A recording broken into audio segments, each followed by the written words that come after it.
चलो देखो बेटा, लास्ट में हम लोगों ने जो चैप्टर स्टार्ट करा था हमारा, this is all about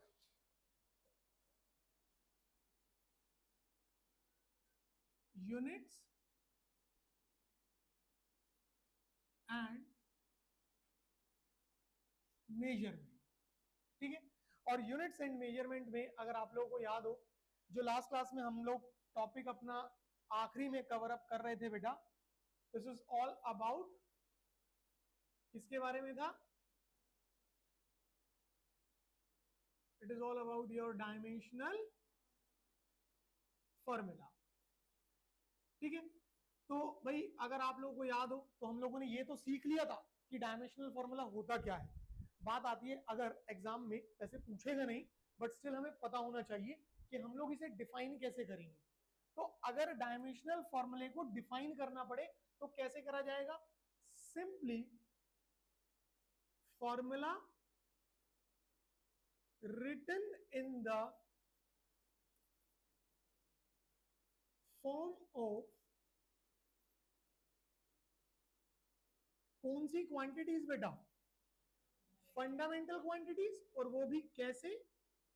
by raising their powers from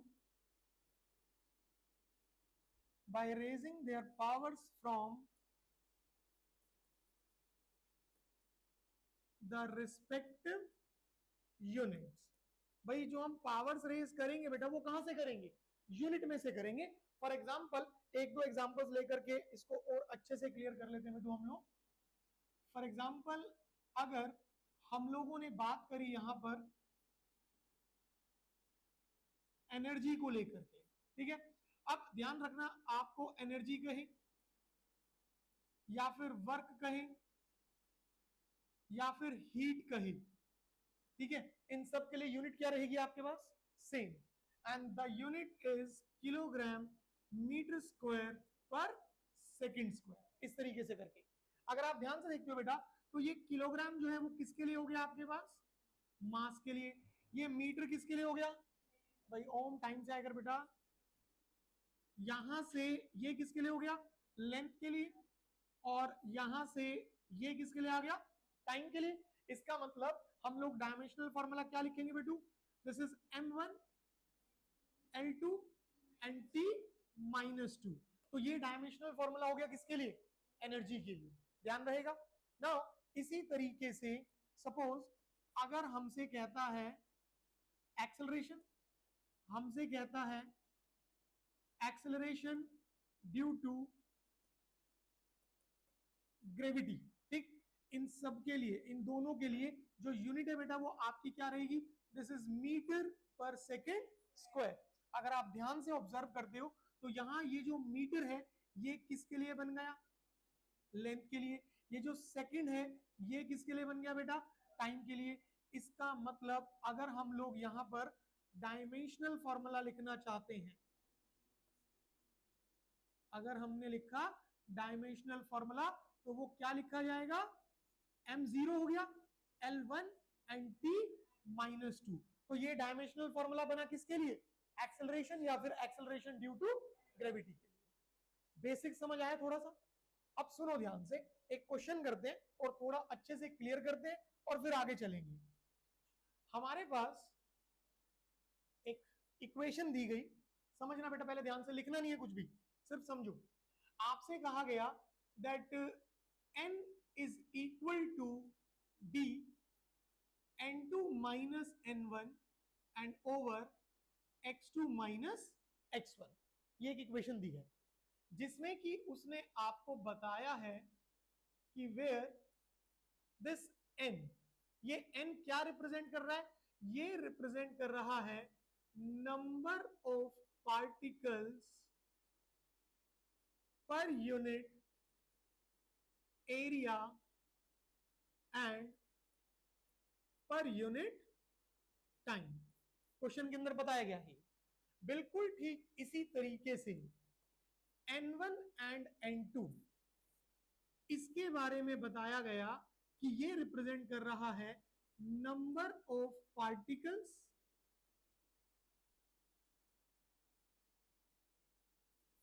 number of particles per unit volume, number of particles per unit volume. और कहा गया कि x1 एंड x2, जो x1 और x2 है ये रिप्रेजेंट कर रहा है पोजीशन। ठीक, सिंपल सी चीज, आपको रिलेशन दिया गया जिसमें कि उसने आपको बताया है कि जो n है वो किसे रिप्रेजेंट कर रहा है, number of particles per unit area and per unit time. फिर बताया गया n2 एंड n1 जो है वो क्या रिप्रेजेंट कर रहा है, number of particles per unit volume. And जो x2 और x1 है वो क्या रिप्रेजेंट कर रहा है, पोजीशन। अब ध्यान रखना बेटा, पोजीशन का मतलब है डिस्टेंस और डिस्प्लेसमेंट।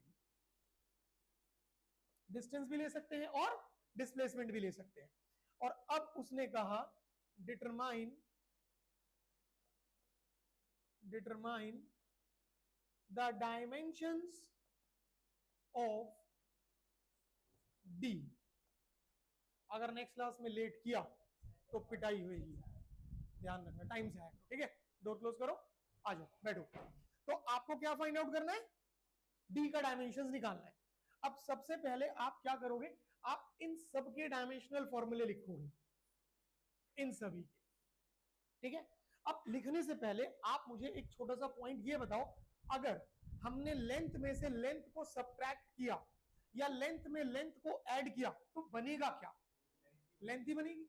अगर हमने फोर्स में से फोर्स को सब्ट्रैक्ट किया या फोर्स में फोर्स को ऐड किया तो क्या रहेगा, force.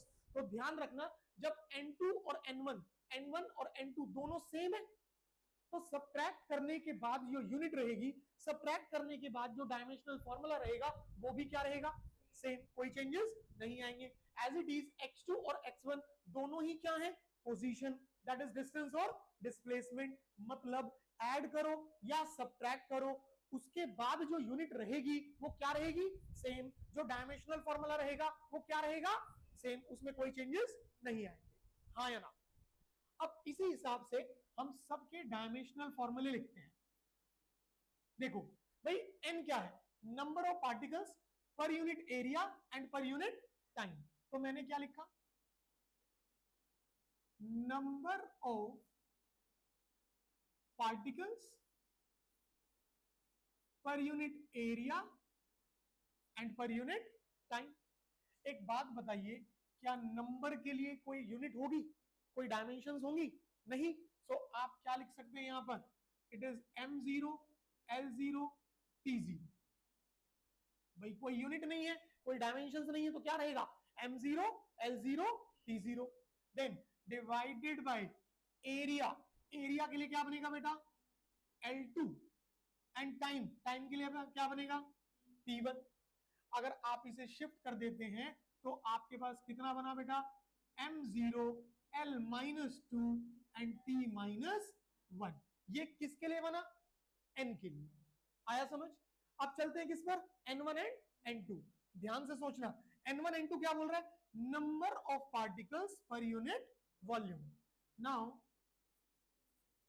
Number of particles and per unit volume। भाई what is this number of particles, m0 l0 t0 and per unit volume is l cube। अगर हमने इसे रिजॉल्व करके लिखा तो क्या लिखा जाएगा बेटा, m0 l-3, m0 l-3 and t0, हाँ है ना। आपके पास n1 n2 पता लग गया। अब सोचो, अगर n1 और n2 के लिए ये है तो ऐड करने के बाद भी क्या रहेगा, सेम, और सब्ट्रैक्ट करने के बाद भी क्या रहेगा, सेम, कोई चेंजेस नहीं आएंगे। फिर चलते हैं x1 और x2, क्या बोला, डिस्टेंस या फिर डिस्प्लेसमेंट। तो इसके लिए क्या लिखोगे, m0 l1 t0। पहले बताओ समझ आया, यहां तक सारा क्लियर है, श्योर। अब हम लोगों को सारे के सारे डायमेंशनल फॉर्मूला जो है वो पता लग चुके हैं। अब हम क्या करेंगे, अपने मेन फॉर्मूले में पुटअप करते हैं। इसको हम लोग थोड़ा सा शिफ्ट कर लें,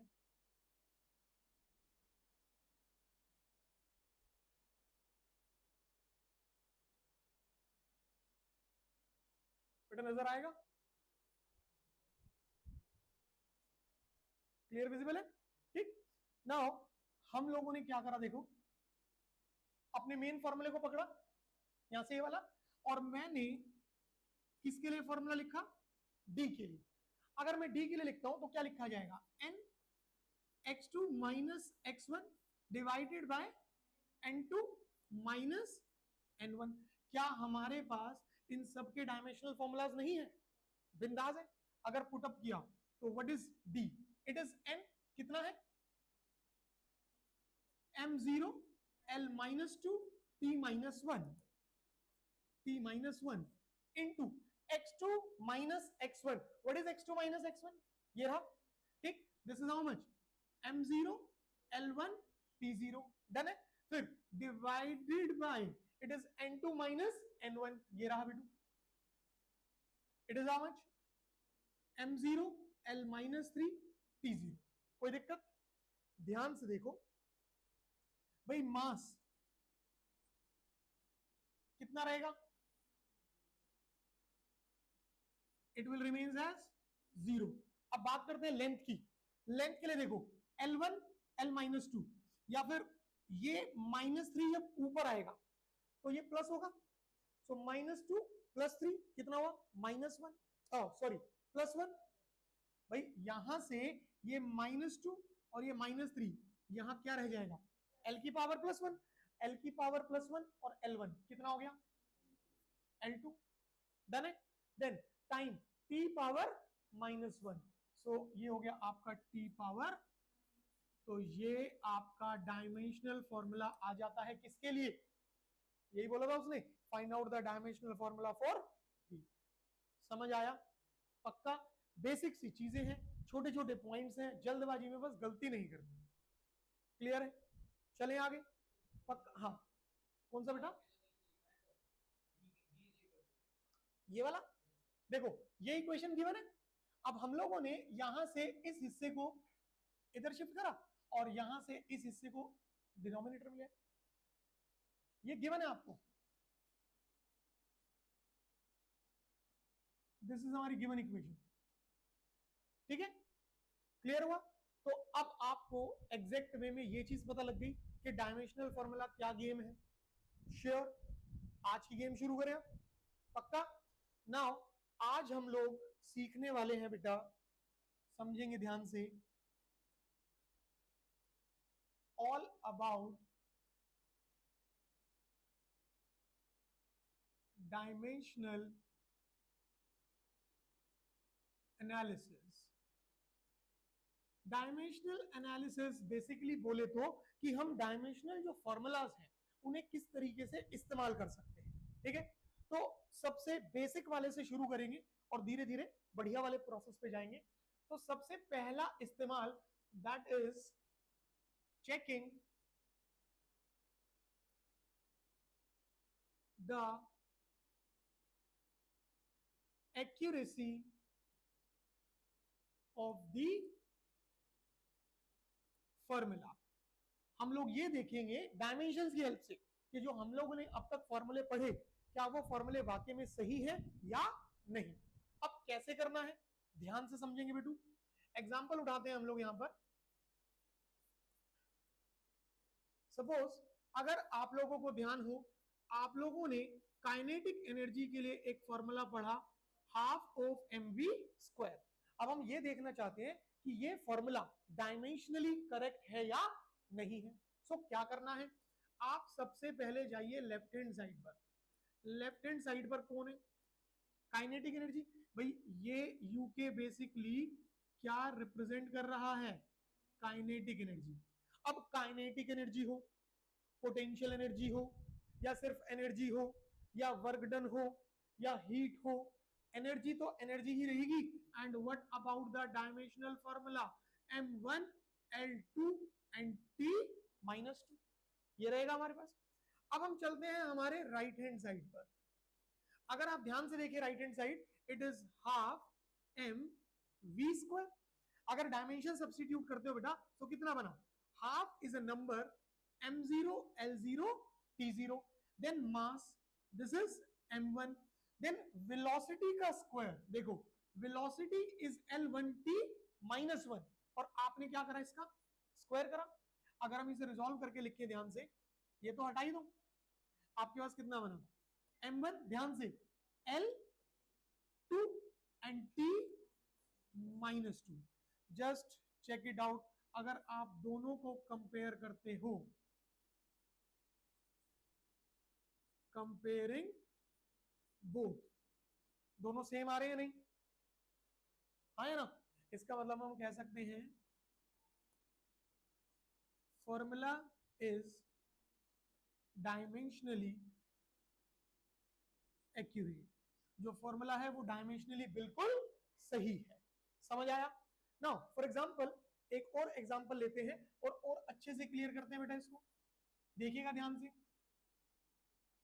आप लोगों ने एक इक्वेशन पढ़ी, S is equal to u t plus half a t square, ठीक, जिसे कि बेसिकली आप क्या कहते हो, second equation of motion, motion की सेकंड इक्वेशन। इसका नाम है बेटा,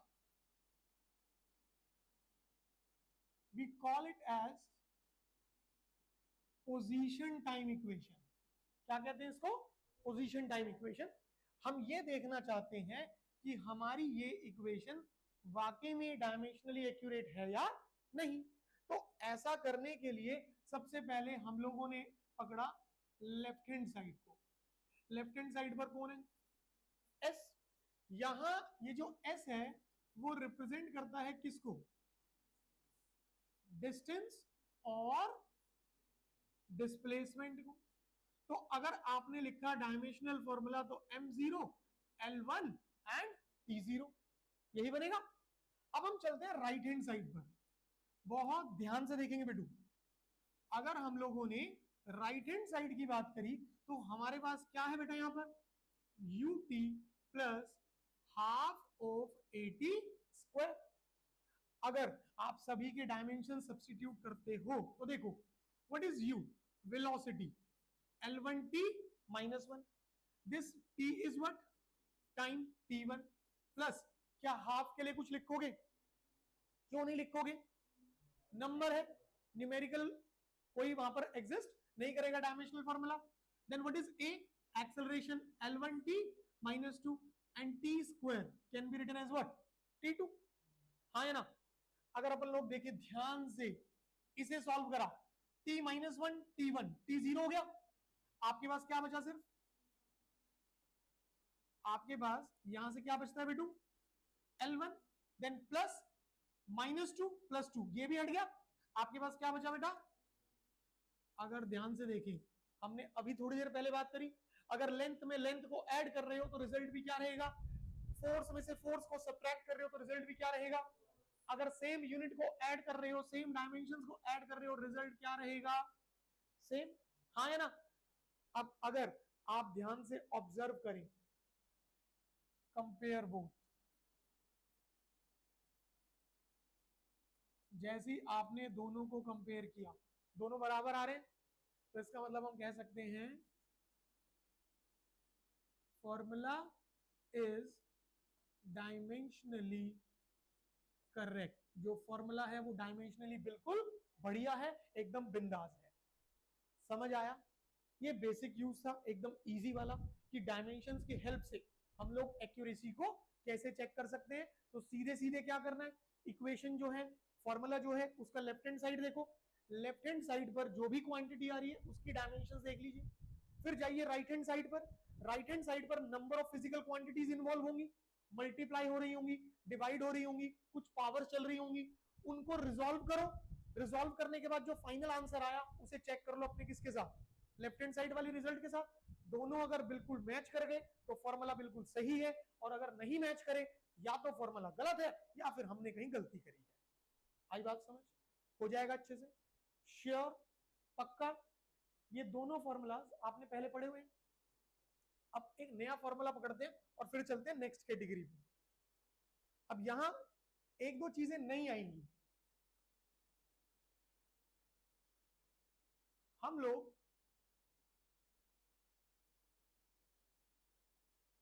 एक फॉर्मूला सीखेंगे बेटा, आपके सिलेबस में है ये, एसेंट फॉर्मूला। फॉर एग्जाम्पल जैसे बारिश हुई और कहीं पानी भर गया, ठीक है, मैं कहता हूं पानी इस लेवल तक भरा हुआ है, जमीन से लेकर के इस लेवल तक। हमने एक कपड़ा लिया, बड़ा सा कपड़े का पीस लिया और उस कपड़े के पीस में यहां से ऐसे डिप करना शुरू करा, तो क्या वो कपड़ा केवल यहीं तक गीला होगा जहां तक पानी में डिप करेंगे, या थोड़ा सा ऊपर तक होगा? ऊपर तक होगा ना। इसका मतलब पानी का लेवल उस कपड़े के अंदर थोड़ा सा क्या कर रहा है, राइज कर रहा है, हाँ या ना। आज घर पे जाकर के हम करके देखेंगे। हमने क्या करा, एक बकेट ले ली इस तरीके से, और बकेट के अंदर क्या भर दिया हमने, पानी भर दिया। और पानी भरने के बाद हम लोगों ने एक बढ़िया सा बड़ा सा कपड़े का पीस लिया, एक कपड़े का टुकड़ा लिया और उसको इस तरीके से पकड़ के यहां पे ऐसे डिप कर देते हैं। तो अगर देखा जाए पानी का लेवल जो है वो तो यहां तक है ना, तो क्या आपका कपड़ा सिर्फ यहीं तक गीला होगा? नहीं ना। आप अगर ध्यान से ऑब्जर्व करेंगे तो क्या वो पानी का लेवल थोड़ा सा ऊपर तक आएगा या नहीं आएगा, हाँ या ना? लेवल राइज करेगा। सो नाउ दिस, कि ये कितनी हाइट पर आया है, कितना लेवल राइज करा है, that formula is what, ascent formula. Syllabus में है, सेकंड बुक में जब हम लोग मैकेनिक्स ऑफ फ्लूइड्स पढ़ेंगे तो वहां आएगा आपके पास। And what is the formula? The formula is H is equal to 2s cos theta by r rho g। ये फॉर्मूला है, ठीक है। अब इसके अंदर देखो कुछ टर्म्स आ रही है जो आपको, भाई s एक नई चीज पता लगेगी अभी, है ना। r is the radius, rho is the density of, अभी पानी लिया है तो ये किसकी डेंसिटी रहेगी, पानी की डेंसिटी रहेगी, ठीक है। Cos theta, this is angle, जिसमें थीटा सिर्फ एंगल नहीं है, इसका प्रॉपर नाम होता है बेटा एंगल ऑफ कॉन्टैक्ट, ठीक है। ये जो एस है this is known as surface tension, ठीक है। जी आपको पता है acceleration due to gravity, r आपको पता है radius, and this h is representing what, the height. Done, ये फॉर्मूला है, सिलेबस में है, पढ़ेंगे हम आगे चल के। फिलहाल हम देखना चाहते हैं कि ठीक है या नहीं है, एक्यूरेट है या नहीं है। अब कैसे देखना है भाई, देखो प्रोसेस थोड़ी बदलेगा, प्रोसेस तो वही रहेगा। क्या प्रोसेस था, आप लोगों ने सबसे पहले किसे पकड़ा, left hand side, left hand side पर कौन है, एच, और ये एच कौन है बेटा, कौन है भाई, हाइट है, हाँ या ना। अब अगर हाइट है तो what is the dimensional formula, m0 l1 t0, simple, कोई दिक्कत नहीं। अब हम चलते हैं कहां पर, राइट हैंड साइड पर। अगर राइट हैंड साइड पर गए so the formula is 2s cos theta by r rho g। अब समझना ध्यान से, आपके पास जो 2 है ये क्या हो गया, डायमेंशनलेस, इसकी कोई डायमेंशंस नहीं है। एज इट इज ये cos थीटा, ये भी क्या होता है बेटा, डायमेंशनलेस, इसकी भी कोई यूनिट नहीं है। क्यों नहीं है आप जानते हैं बहुत मजेदार तरीके से, sine theta, cos theta, tan theta, इनके फॉर्मूलाज लिखे। So what is cos theta, it is base by hypotenuse. क्या लिखते हो कॉस थीटा को, बेस बाय हाइपोटेन्यूज। जो बेस है वो एक तरह की लेंथ होगी, हाइपोटेन्यूज एक तरह की लेंथ होगी, लेंथ से लेंथ कट जाएगी, यूनिट्स कट जाएंगी, तो क्या कोई यूनिट बची, नहीं ना। इसका मतलब कोई डायमेंशंस नहीं। आई बात समझ, आपने सब्स्टिट्यूट करना शुरू किया सबके लिए और देखो क्या पाया, समझना बेटा ध्यान से। 2 तो हट गया, बारी आई किसकी, s। Now what is s, surface tension. The dimensional formula is m1 l0 t-2। धीरे धीरे करके आपको डायमेंशनल फॉर्मूले याद करने हैं, आज मैं बता दूंगा कितने कितने और कहां से, ठीक। फिर इसके बाद आपके पास cos थीटा हटाओ, then divided by r is radius that is length, rho is density, this is m1l minus 3, g is acceleration due to gravity, this is l1t minus 2। आपने सबके फॉर्मूले रखे। अब जरा ध्यान से देखो भाई, l1 l1 will be l2, हाँ है ना। तो l2 और ये कितना बच गया, L माइनस वन, डन है। देन इसके बाद ये गया M1 और ये गया T माइनस टू। ये L माइनस वन जब ऊपर जाएगा तो कितना रह जाएगा, L1। Now check it out, दोनों सेम आ रहे हैं, इसका मतलब फॉर्मूला डायमेंशनली बिल्कुल सही है। सो फॉर्मूला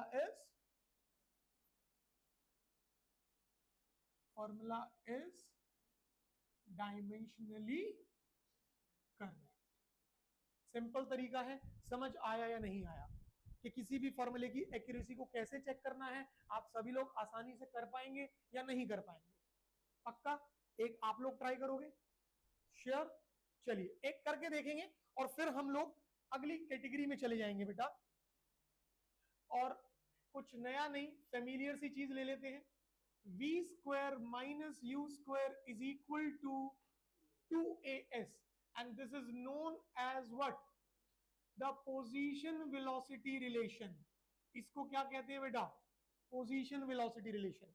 आपको चेक करना है कि ये रिलेशन डायमेंशनली करेक्ट है या नहीं। कम ऑन जल्दी से,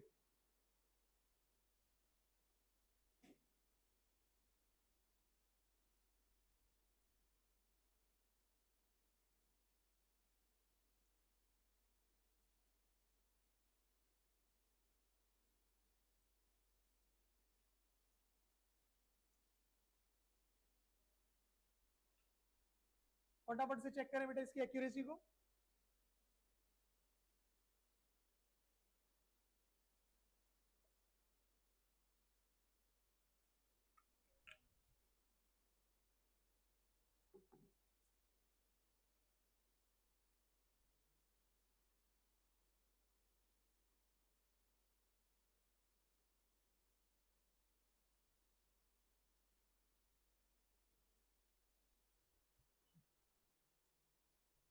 दिव्यांशु पढ़ाई नहीं कर रहा है बिल्कुल भी। देखो आंसर आ जाना चाहिए था अब तक भाई। अगर हम लोग लेफ्ट हैंड साइड को देखें ध्यान से तो हमारे पास क्या है, v square minus u square. भाई what is v, L1t minus one, L1t minus one square. What is u, L1t minus one. भाई देखो v क्या है, वेलोसिटी, u क्या है, वेलोसिटी, तो दोनों की डायमेंशनल फॉर्मूले क्या रहेंगे, सेम। आपने स्क्वायर कर लिया, इसको सॉल्व करके कितना लिखोगे, L2t माइनस टू माइनस कितना लिखोगे, L2t माइनस टू। दोनों क्या है, same. Result will remains what, result में कोई चेंजेस नहीं आएंगे। अब इसी तरीके से आप लोगों ने क्या पकड़ा बेटा, राइट हैंड साइड। अब राइट हैंड साइड पर क्या है हमारे पास, it is 2as।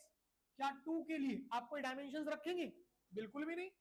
So m0 l0 t0। What is a, acceleration, l1t minus two, and what is s, distance, that is l1। अगर रिजॉल्व करा ध्यान से देखो, m0 l कितना हो गया 2 एंड t कितना हो गया minus two. Just compare both, दोनों सेम आ रहे हैं नहीं आ रहे, आए ना। सो इसका मतलब अगर हमने दोनों को कंपेयर किया तो फॉर्मूला इज डायमेंशनली करेक्ट, एकदम सही है। समझ आया नहीं आया? डायमेंशनल एनालिसिस का पहला यूज अच्छे से हो जाएगा, ये सबसे इजीएस्ट है। सिर्फ लेफ्ट हैंड साइड पे सब्स्टिट्यूट करा, राइट हैंड साइड पे सब्स्टिट्यूट करा, कंपेयर कर लिया, अगर दोनों बराबर आ रहे हैं, एक्यूरेट है, नहीं आ रहे तो दो ही चीजें हो सकती हैं, या तो फॉर्मूला गलत है या हम गलत है। चले आ गया पक्का ना। यहां से बहुत ही इंटरेस्टिंग चीजें शुरू होती हैं बेटा, ध्यान से समझना। Second use, that is derivation of a new formula, कि डायमेंशंस की हेल्प से हम लोग एक नया फॉर्मूला कैसे डिराइव करेंगे। ठीक, 2 से 3 क्वेश्चंस मैं आपको समझा रहा हूं, ध्यान से समझना, फिर एक आप लोग ट्राई करोगे, ठीक है? सुनिए, इसकी हैं कुछ लिमिटेशंस। भाई काम तो करेगा, ठीक है, बट क्या है इसकी कुछ अपनी लिमिटेशंस है।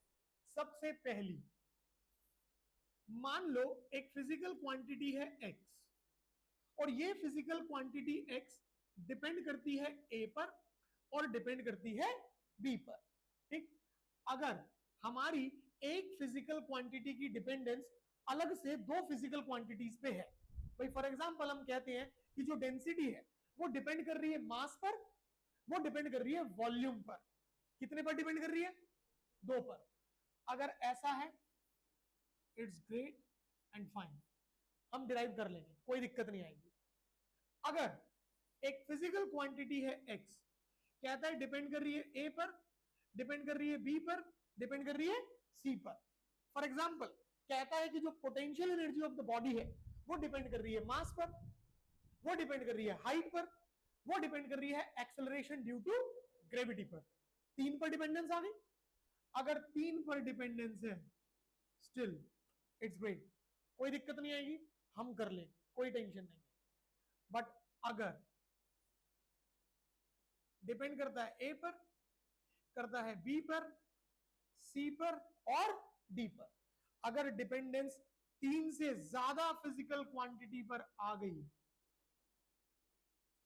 अब हमारा जो मेथड ऑफ डायमेंशंस है फॉर्मूला को डिराइव करने के लिए, वो काम नहीं करेगा।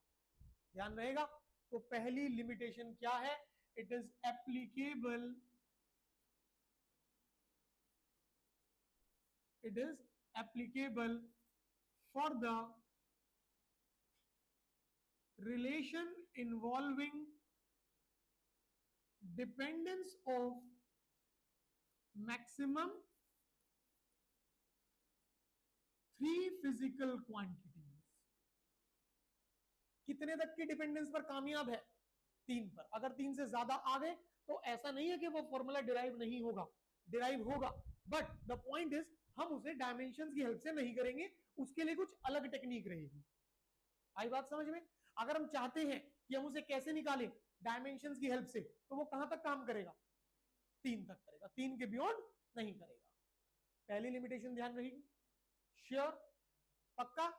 नाउ सेकेंड पॉइंट अगेन बहुत मजेदार है, ध्यान से देखिएगा। never gives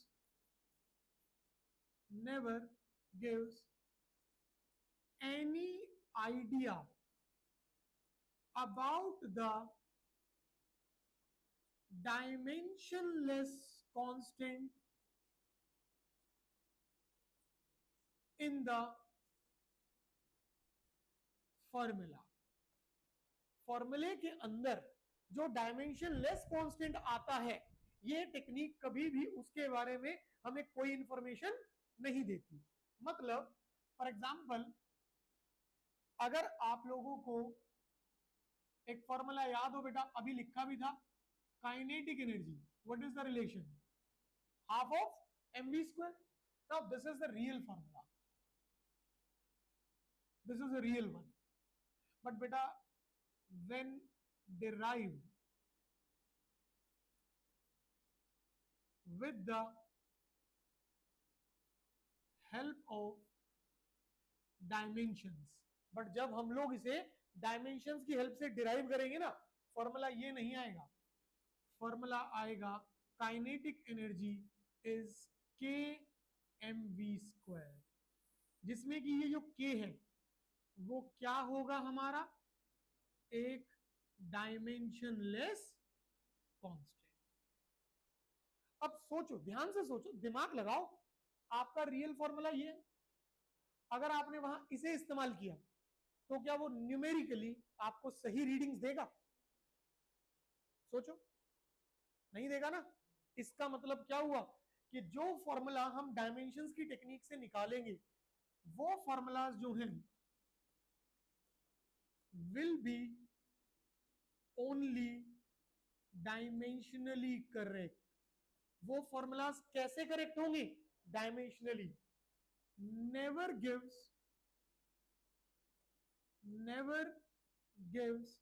the correct numerical readings, वो कभी भी करेक्ट न्यूमेरिकल रीडिंग्स नहीं देंगे। आप अपने आप से देखिए ना भाई, यहां क्या है, हाफ एम वी स्क्वायर, और यहां वो हाफ है ही नहीं, तो क्या करेक्ट वैल्यू आएगी? 101% एरर आएगा, गलत रीडिंग्स आएंगी हमारी। तो इसका मतलब जब हम डायमेंशन से फॉर्मूला निकालेंगे वो ठीक तो होगा, पर सिर्फ कैसे, डायमेंशनली, न्यूमेरिकली करेक्ट नहीं होगा। आई बात समझ में या नहीं? पक्का क्लियर हुआ? श्योर? सपोज सिर्फ ये ही नहीं, और भी है ऐसी चीजें, देखो फॉर एग्जांपल हमारे पास time period of oscillation of a simple pendulum, जो टाइम पीरियड होगा ना सिंपल पेंडुलम का, भाई हमारे पास घर में वॉल क्लॉक है। सो वॉल क्लॉक में कई बार क्या होता है, एक तो नॉर्मल वॉल क्लॉक लगा रखी है, या फिर बहुत से लोग जो शौकीन लोग होते हैं वो पेंडुलम वाली क्लॉक यूज करते हैं। सो पेंडुलम ऐसे वाइब्रेट करता है टू एंड फ्रो, उसका टाइम पीरियड क्या होता है समझना ध्यान से। मान लो ये this is the main position, ठीक है, ये गया और वापस, दिस इज 1 सेकेंड। कितना टाइम होता है इसका? 1 second. And what is that formula? T is equals to 2 pi under root of L by G. This is your real equation. ये वो आपका रियल फॉर्मूला है। But when derived dimensionally,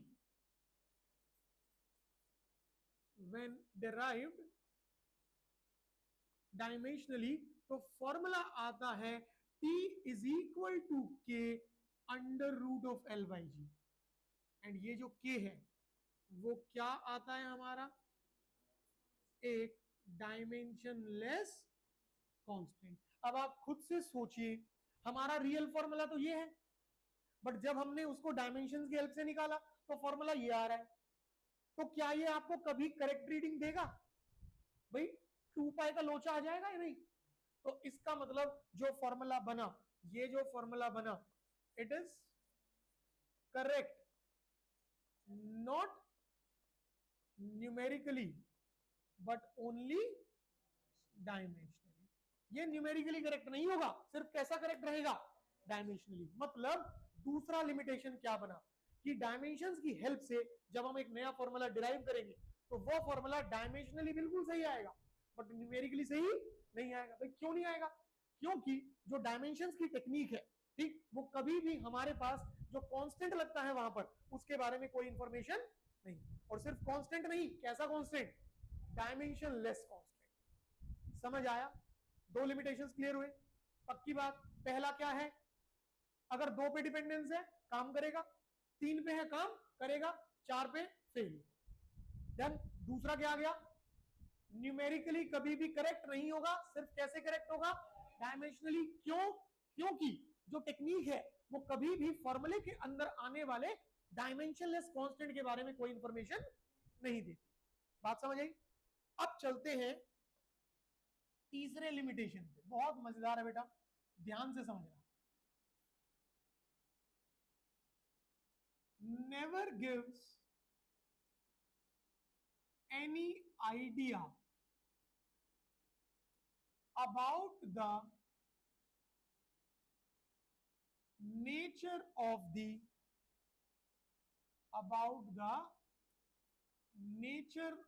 the physical quantity.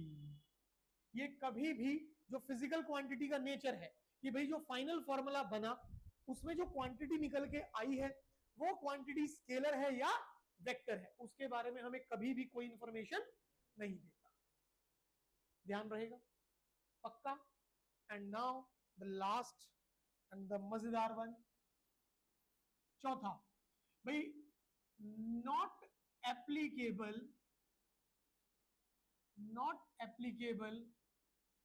for the relations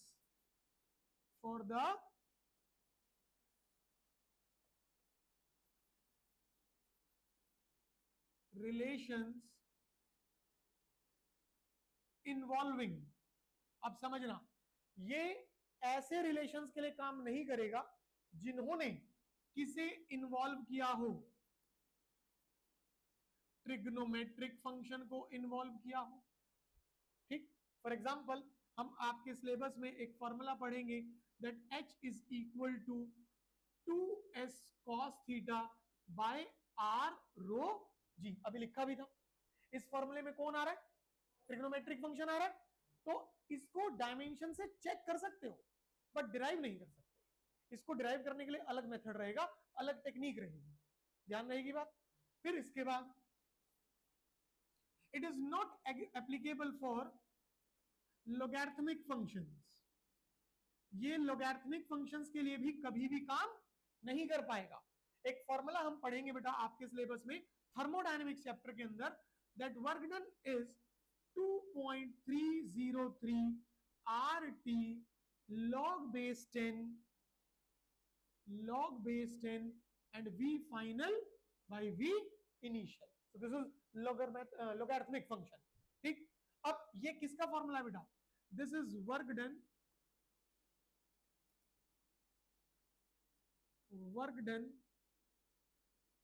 in an engine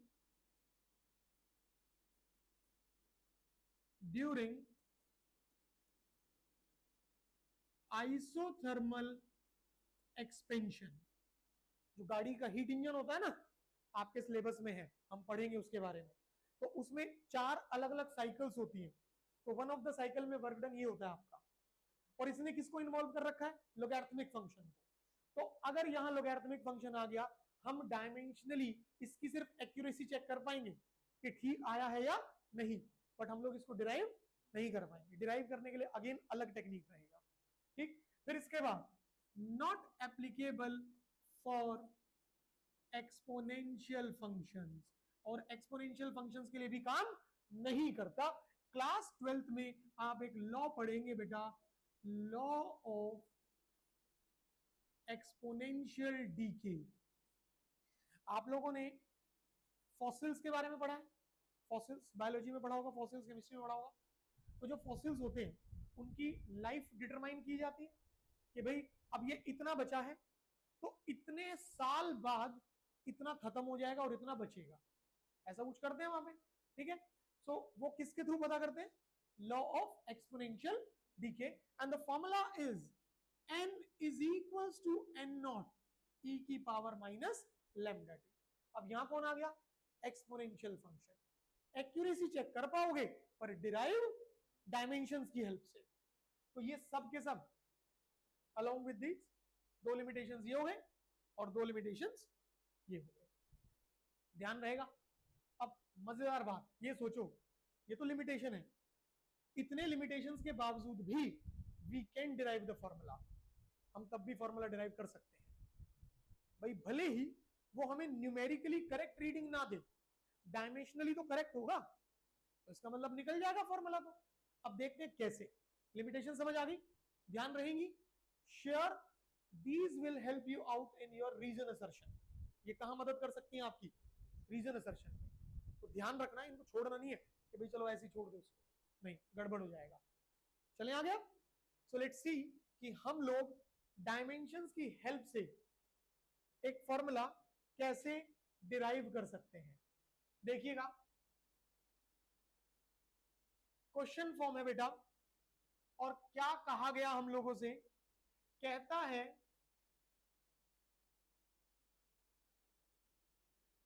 time period of oscillation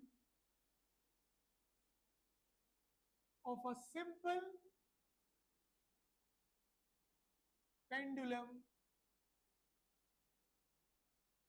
depends on, कि जो simple pendulum है जब वो vibrate कर रहा है, जब वो ऑसिलेट कर रहा है, ठीक है भाई इस तरीके से होगा ना, ये एक रिजिड सपोर्ट है, ये आपके पास एक थ्रेड हो गया, स्ट्रिंग हो गया, और ये आपका पेंडुलम बॉब हो गया। Now it keeps on oscillating.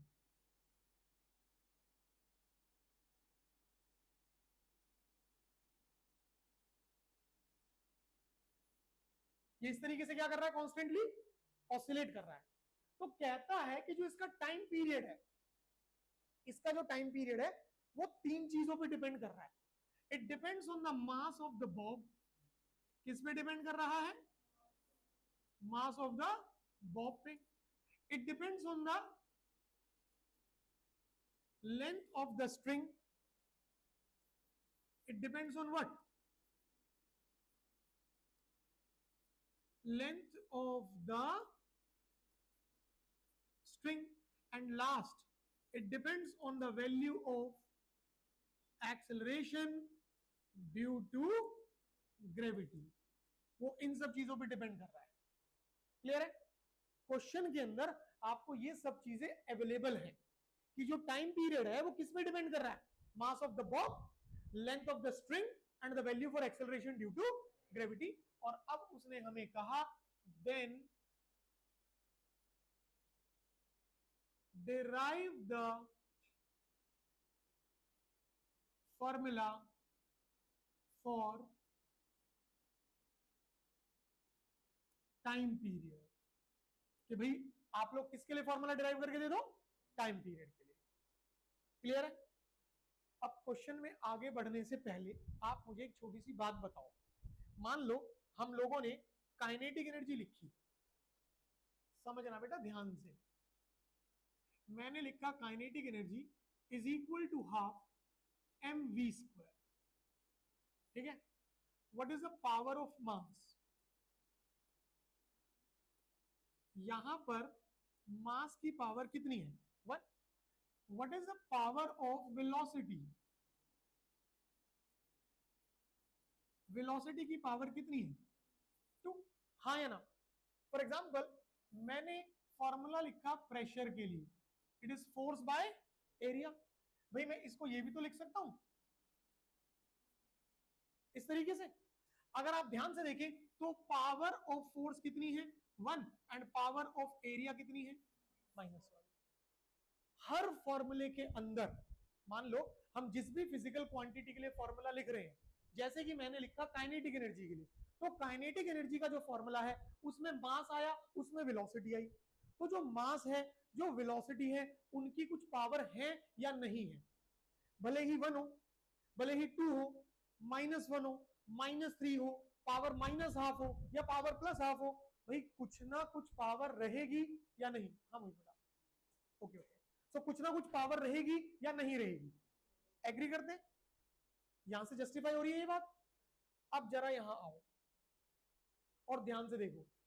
हम लोगों से कहा गया कि जो टाइम पीरियड है वो डिपेंड कर रहा है किस किस पर? Time period is depending on what? Mass. Time period is depending on what? Length. And time period is depending on what? Acceleration due to gravity. उसने हमें ये नहीं बताया कि इनवर्सली वेरी कर रहा है, इनवर्सली डिपेंड कर रहा है या डायरेक्टली. जब तक कुछ नहीं कहेगा तब तक हमेशा कैसे लेना है? डायरेक्टली लेना है. हमने मेंशन कर लिया. ठीक. अब हम करेंगे इन सबको कंबाइन. जैसे ही सबको कंबाइन करा तो हमारे पास क्या बना? T proportional to M L G. हाँ या ना? अब जरा सोचिए, हमारे पास जो फॉर्मूला निकल के आएगा वो टाइम पीरियड के लिए आ रहा है. ठीक. और उस टाइम पीरियड के फॉर्मूले में क्या क्या आ रहा है? मास, लेंथ और ग्रेविटी आ रही है. क्या इनकी कुछ पावर्स होंगी या नहीं होंगी? भले ही 1 हो पर होगी तो सही. पर क्या हमें पता है? निकालनी पड़ेगी. तो हमने कंसीडर कर लिया पावर x, हमने कंसीडर कर लिया पावर y और हमने कंसीडर कर लिया पावर z. और प्रोपोर्शनैलिटी हटाने के लिए हमने लगाया constant k. So m power x, l power y and g power z. ये बन गई हमारी पहली इक्वेशन. और ये k क्या रहेगा? Not only constant, it is a dimensionless constant. समझ आया या नहीं? पहला स्टेप खत्म हो गया. सिंपल सी चीज है. आप क्वेश्चन को ध्यान से पढ़ेंगे, देखेंगे कि कौन सी क्वांटिटी किस पर डिपेंड कर रही है, आप उन्हें मेंशन करेंगे, कंबाइन करके पावर्स बनाएंगे, प्रोपोर्शनलिटी का साइन हटा के कांस्टेंट और इक्वेशन तैयार. पहला स्टेप हो जाएगा. कोई डाउट किसी को? नाउ अगला स्टेप, यूजिंग देयर डायमेंशनल फॉर्मूले. आप इन सब के क्या सब्स्टिट्यूट कर दो, डायमेंशनल फॉर्मूले डाल दो। देखो ध्यान से, टाइम के लिए कितना हो गया, m0 l0 t1 is equal to, constant हटाओ, मास के लिए कितना हो गया m1 पावर x, लेंथ के लिए कितना हो गया l1 power y, acceleration due to gravity l1 t minus 2 power z। हाँ या ना, क्लियर है। पावर्स को अंदर एंट्री दे दो, जैसे ही पावर्स को अंदर एंट्री देते हो, सो देखो ध्यान से बेटा, it is m0 l0 t1 on the left hand side, ठीक है। राइट हैंड साइड को बहुत ध्यान से ऑब्जर्व करो, मास की पावर सिर्फ यही एक है, हाँ है ना, तो कितना बनेगा m पावर x, यही आएगा। लेंथ को चेक करो, लेंथ की पावर y एंड लेंथ की पावर z, कितना लिख सकते हो y प्लस z, हाँ है ना। t की पावर चेक करो, इट इज माइनस 2z। अगर कोई डाउट है तो उसे क्लियर करो, डाउट के साथ आगे नहीं जाना है। समझ आया यहां तक, पक्की बात है। अब ध्यान से, दोनों तरफ हमारे बेसिस क्या है बेटा, और इक्वालिटी चल रही है, so the powers can be equated. हम पावर्स भी क्या कर सकते हैं, इक्वेट कर सकते हैं। अगर पावर्स इक्वेट करी, m की पावर x, m की पावर 0, x कितना आ गया 0, देन l की power y plus z and l की पावर 0, तो y plus z will be 0, then what will be y minus z, हाँ है ना, यही बनेगा। देन इसी तरीके से ध्यान से देखना, t की power minus 2z and t की पावर 1, तो minus 2z is 1, then what is z, then what is z, minus 1 by 2। if z is minus 1 by 2, replace करो तो y will be how much, 1 by 2, बनेगा ही नहीं। Clear हुआ, तीनों powers आ गई, उठा के कहां रख दो, फर्स्ट में। जैसे ही फर्स्ट में यूज किया, using all in equation number 1, जैसे यूज करते हैं बेटा, हमारे पास क्या बना, ध्यान से देखिएगा, t is equal to k m power 0 l power half and g power minus half। भाई m की पावर x थी, x रख दिया, l की पावर y थी, y रख दिया, g की पावर z थी, z रख दिया, हाँ या ना। अगर ये देखा जाए, anything raised to the power 0 is 1, हट जाएगा। हमारे पास क्या बचा, t is equal to k l power half, ये डिनोमिनेटर में आएगा, g पावर हाफ, तो फॉर्मूला क्या बना बाबू, k under root l by g, हाँ या ना। क्या कांस्टेंट के बारे में कोई इंफॉर्मेशन मिल रही है, लेट्स चेक आउट। और जब डिराइव करते हैं तो ये बनता है, जब डिराइव करा, आया समझ, बेसिक आइडिया कि करना कैसे है वो समझ आया, श्योर। एक और प्रॉब्लम समझो ध्यान से,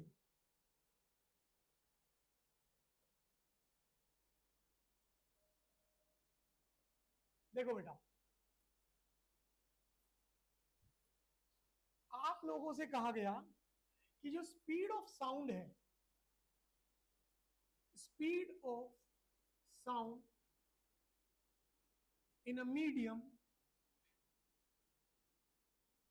डिपेंड्स ऑन, जो साउंड की स्पीड है एक मीडियम में, वो डिपेंड करती है दो चीजों पर, depends on density of medium, ठीक, कि मीडियम की डेंसिटी क्या है, and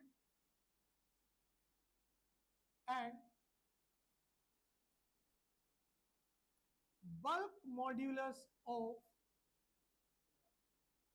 elasticity B of medium, और किस पे डिपेंड करती है, मीडियम के बल्क मॉड्यूलस ऑफ इलास्टिसिटी पे। अब देखो, एक नई टर्म आ गई, अगर डायमेंशनल फॉर्मूले याद नहीं है तो फंस जाएंगे, हाँ या ना। ध्यान रखना, modulus of elasticity, coefficient of elasticity, Young's modulus, bulk modulus, shear modulus, stress, सबके डायमेंशनल फॉर्मूले सेम है एज दैट ऑफ प्रेशर। इन सबके डायमेंशनल फॉर्मूले बिल्कुल किसके बराबर? प्रेशर के। रिपीट कर देते हैं, ध्यान से याद रखना।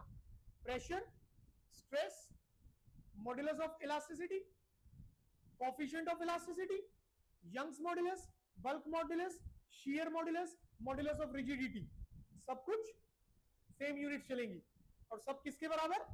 प्रेशर के। ध्यान रहेगा। अब उसने हमसे कहा कि देन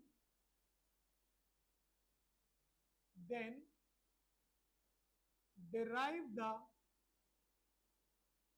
formula for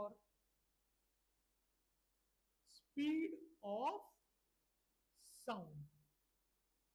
तो आपको किसके लिए फॉर्मूला डिराइव करने के लिए कह रहा है बेटा? स्पीड ऑफ साउंड के लिए।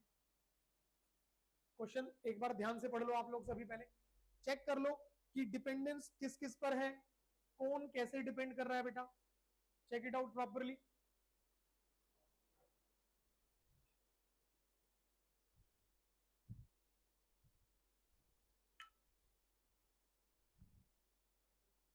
ध्यान से देखो, पढ़ा सबने? देखिए समझते ध्यान से बेटा। क्वेश्चन में कहा गया कि speed depends on what? Density, and speed depends on what? Bulk modulus. आपने इन दोनों को क्या कर लिया? कंबाइन। अगर आपको लिमिटेशंस ध्यान है तो हमने लिमिटेशन में पढ़ा ना, अगर 2 पे डिपेंडेंस है तो काम करेगा, 3 पे डिपेंडेंस है तो भी काम करेगा, बट अगर 3 से ज्यादा है तो काम अभी कितनों पर है तो बिंदास काम करेगा। हमने करा दोनों को कंबाइन, तो हमें क्या मिला? V proportional to rho and B। भाई कुछ ना कुछ पावर जरूर होंगी, so say the powers are X and Y, and proportionality का साइन हटाने के लिए लगाया constant K। Rho power X and B power Y। ये जो K है ये क्या रहेगा? Dimensionless constant. ठीक है, और इसे कर लेते हैं इक्वेशन नंबर 1। पहला स्टेप हो गया, कोई डाउट?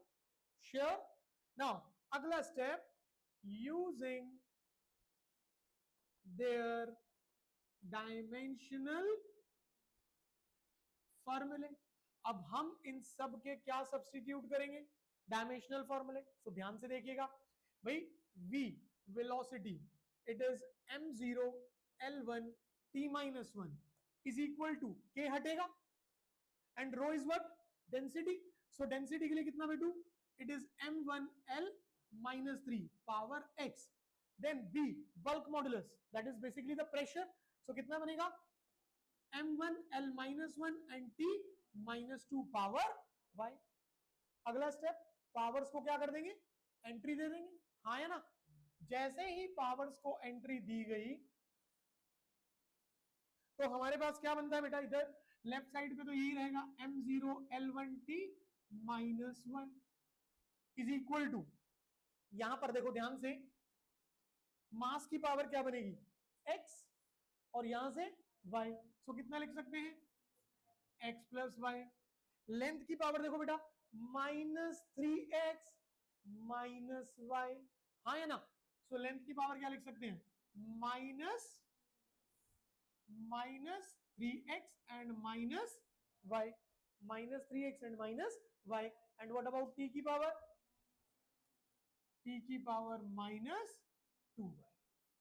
क्लियर हुआ या नहीं बेटा? दोनों तरफ बेसिस क्या है? इक्वालिटी चल रही है। सो इसका मतलब हम लोग पावर्स को क्या कर सकते हैं? इक्वेट। सो ध्यान से देखिए, t की पावर -2 है, t की पावर -1, इसका मतलब -2y इज -1, तो y is equal to what? Half, हाँ या ना? अब m की पावर देखिए, x प्लस वाई,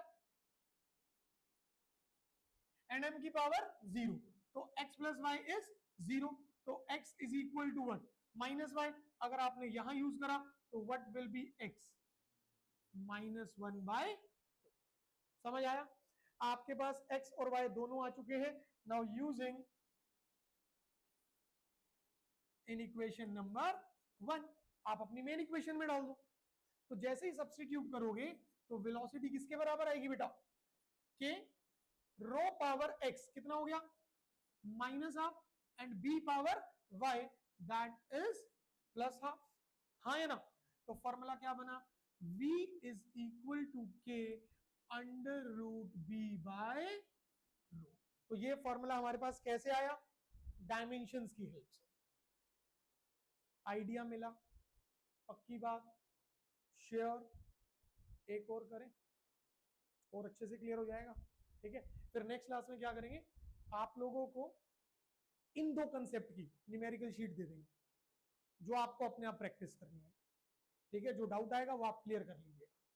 ठीक है, चलिए एक क्वेश्चन और करते हैं, मजेदार सा, और ध्यान से देखेंगे। क्वेश्चन के अंदर हमसे कहता है बेटा कि rate of flow, rate of flow के लिए सिंबल होता है बेटा v। ठीक, एंड इसका मतलब क्या होता है, इसका मतलब होता है वॉल्यूम पर यूनिट टाइम। तो क्वेश्चन में उसने हमें बताया कि जब पानी एक पाइप के थ्रू फ्लो कर रहा है तो उस दौरान जो रेट ऑफ फ्लो है कि कितना volume per unit time flow कर गया। ठीक है, वो डिपेंड करता है किन चीजों पर, वो डिपेंड करता है रेडियस पर, वो डिपेंड करता है कोफिशिएंट ऑफ विस्कोसिटी पर। ठीक, और वो डिपेंड करता है आपके पास प्रेशर ग्रेडियंट पर। ठीक, मतलब रेट ऑफ फ्लो की डिपेंडेंस इन तीन चीजों पर है, रेडियस पर, कोफिशिएंट ऑफ विस्कोसिटी पर एंड प्रेशर ग्रेडियंट पर। तो कह रहा है derive the formula for rate of flow। आपको फॉर्मूला डिराइव करना है बेटू किसके लिए, रेट ऑफ फ्लो। अब देखो क्वेश्चन जैसा मर्जी आ जाए, जो प्रोसेस है, जो टेक्निक है, जो क्राइटेरिया है उसे करने का, वो थोड़ी ना बदल जाएगा, वो तो सेम रहेगा आपके पास।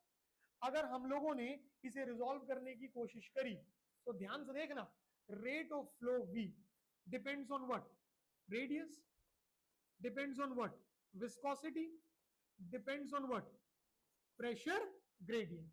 डन है। आपने इन तीनों को क्या कर लिया, कंबाइन। कंबाइन करने के बाद क्या मिलेगा, v is equal to constant लगाएंगे के और पावर्स रेज कर लेंगे। सो कितना बना, r की पावर x, ईटा की power y and p by l की पावर z। हाँ या ना। इसे कर लेता हूं मैं इक्वेशन नंबर 1। पहला स्टेप हो गया। पहले स्टेप में क्या करते थे, जो डिपेंड कर रहे हैं उनको लिख लो, फिर उनको कंबाइन कर लो। कंबाइन करने के बाद प्रोपोर्शनलिटी का साइन हटा के कांस्टेंट और उन सभी फिजिकल क्वांटिटीज की पावर कंसीडर कर लो। वो हमने कर लिया। अगला स्टेप क्या होता था बेटा, व्हाट वाज दैट, डायमेंशनल फॉर्मूले डालो। अब ध्यान से, rate of flow it is m0 l3 t-1 is equal to, अब देखो मजेदार बात यही है, इस पूरे चैप्टर में जो क्वेश्चंस हैं, जो न्यूमेरिकल्स हैं, वो किस पर बेस्ड है, डायमेंशनल फॉर्मूले। अगर इन्हें आप मेमोराइज नहीं करेंगे, इन्हें याद नहीं रखेंगे तो परेशानी, ध्यान रखना। ठीक, सो मैंने पुटअप करा, के हट जाएगा, radius is what, L1 power x, coefficient of viscosity m1 L-1 and t-1 power y, pressure gradient m1 L-2 t-2 power z। सबके फॉर्मूले पुटअप करें। अगला स्टेप, पावर्स को एंट्री दोगे। तो जैसे ही पावर्स को एंट्री दोगे बेटू, देखो ध्यान से, लेफ्ट हैंड साइड पर तो सेम यही रह जाएगा, m0 l3 t-1 is equal to mass की पावर ढूंढो, मास की पावर कितना y एंड मास की पावर कितना z, तो कितना लिख सकते हो y प्लस z। अब l की पावर ढूंढो, this is x minus y, x minus y and further minus 2z। पहले बताओ समझ आ रहा है या नहीं, पक्की बात है, श्योर।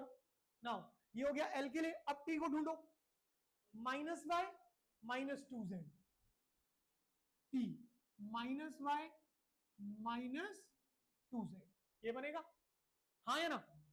अगर ध्यान से देखा जाए, हम दोनों तरफ के बेसिस सेम करके पावर्स पकड़ लेंगे।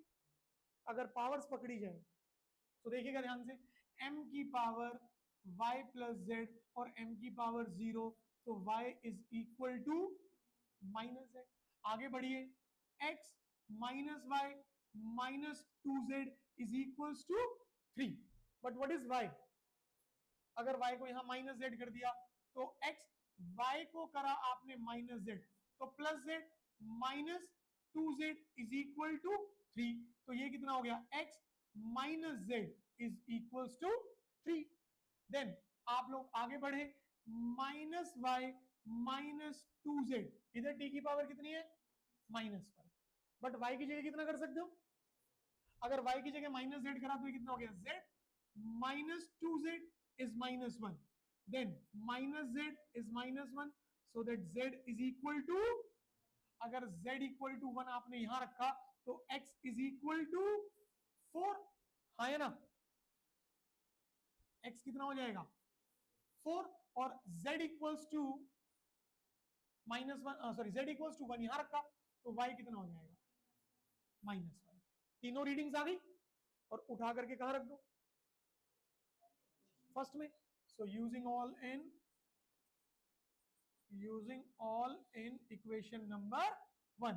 So formula V is equal to K R की पावर X, R की पावर 4, ईटा की पावर Y, ईटा की power minus 1, P by L की power Z, P by L की पावर 1, जो पावर नेगेटिव है शिफ्ट टू द डिनोमिनेटर, कितना बनेगा V is equal to K P by L R की power 4 by eta. आया समझ? ये तो वो फॉर्मूला है जो हम डिराइव करके लेके आए, जो रियल वन है वो भी तो पता होना चाहिए, हाँ है ना। अब सुनिए ध्यान से, what is the real one? The rate of flow, that is V, is equals to pi by 8 P R की पावर 4 by eta L, ये होता है। Now what is the constant? Pi by 8। क्या डायमेंशनल एनालिसिस की technique ने हमें constant के बारे में कोई इंफॉर्मेशन दिया? इसका मतलब फॉर्मूला सिर्फ डायमेंशनली करेक्ट होगा, न्यूमेरिकली करेक्ट तो यही रहेगा, हाँ या ना। आई बात समझ में? और इस फॉर्मूले का नाम है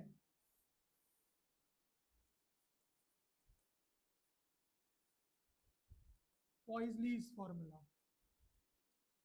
इस फॉर्मूले को क्या नाम दिया जाता है? पॉइजलीज फॉर्मूला। जब हम लोग मैकेनिक्स ऑफ फ्लूइड्स पढ़ेंगे तो वहां ये बहुत इंपॉर्टेंट है। आया समझ? तो यहां तक ठीक कि भाई हमें डायमेंशंस को यूज करके दो चीजें, पहली चीज कि किसी भी फॉर्मूले की एक्यूरेसी को कैसे चेक करना है, और दूसरी चीज एक नया फॉर्मूला कैसे डिराइव करना है। ये कंसेप्ट समझ आया अच्छे से? पक्की बात है, श्योर हो? पीडीएफ नोट्स शेयर कर दिए जाएंगे, लेक्चर भी शेयर कर दिया जाएगा, do revise it and update your notes, दोनों चीज अच्छे से, ठीक है। चलो मिलते हैं नेक्स्ट में।